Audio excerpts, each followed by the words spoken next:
hello' everyone নমস্কাৰ আজিৰ বিষয়টো হৈছে হেডেক এটা ইমানেই কমন প্ৰব্লেম হয় যাৰ কাৰণে আমি মেক্সিমাম পেচেণ্টছ হেডেকৰ কাৰণে আহে হেডেকৰ একচুৱেলি কি হয় চকুৰ লগত কি ৰিলেশ্যন হয় সেই বিষয়ে মই আজি ক'ম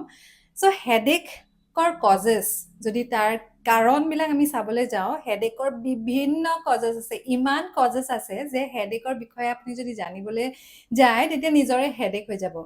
তাৰে ভিতৰত এটা কজ অফ হেডেক এটা কাৰণ হৈছে হেডেকৰ যে আম, আহ, চকুৰ কাৰণে হেডেক হ'ব পাৰে এতিয়া চকুৰ কি কাৰণত হেডেক হ'ব পাৰে চকুৰ হেডেক হোৱাৰ কাৰণ হৈছে the most common cause refractive error মানে যাৰ কেতিয়াবা গ্লাছেছ লাগে যাৰ পাৱাৰ লাগে চশমা লাগে তেওঁলোকৰ মানুহৰ যোনে চশমা লাগে আৰু চশমা পিন্ধা নাই আৰু চকুত একদম জোৰ পৰি আছে ষ্ট্ৰেইন হৈ আছে তেনেকুৱা বিষয়ত আপোনালোকৰ হেডেক হ'ব পাৰে আৰু এই ৰিফ্ৰেক্টিভ এৰাৰৰ মাজত এটা কমন হৈছে আমাৰ চিলিণ্ড্ৰিকেল টাইপ অফ পাৱাৰ এটা লাগিলে মানে আমাৰ স্পেৰিকেল আৰু চিলিণ্ডাৰ দুই ধৰণৰ পাৱাৰ থাকে তাৰে ভিতৰত যেতিয়া চিলিণ্ডাৰ পাৱাৰটো লাগে সেই ক্ষেত্ৰত কেতিয়াবা কি হয় ইভেন যদি মিনিমাম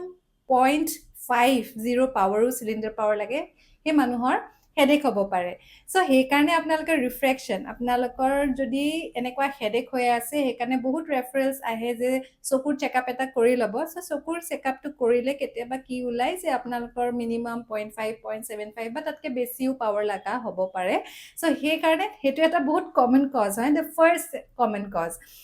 ৰিফ্ৰেক্টিভ এৰাৰ আৰু ছেকেণ্ড এটা বহুত কমন দেখা যায় এটা মাইগ্ৰেইন হেডেক সেইটো এটা আমি পাই থাকোঁ মাইগ্ৰেইন হেডেকৰ বিষয়ে মই আপোনালোকক নেক্সট ভিডিঅ'টোত ডিছকাছ কৰিম মাইগ্ৰেইন হেডেক থাকিলে আপোনালোকে কি কৰিব লাগে কি কৰিব নালাগে আৰু চকুৰ লগত কেনেকৈ এইটো ৰিলেটেড হ'ব পাৰে stay tune to my videos bye bye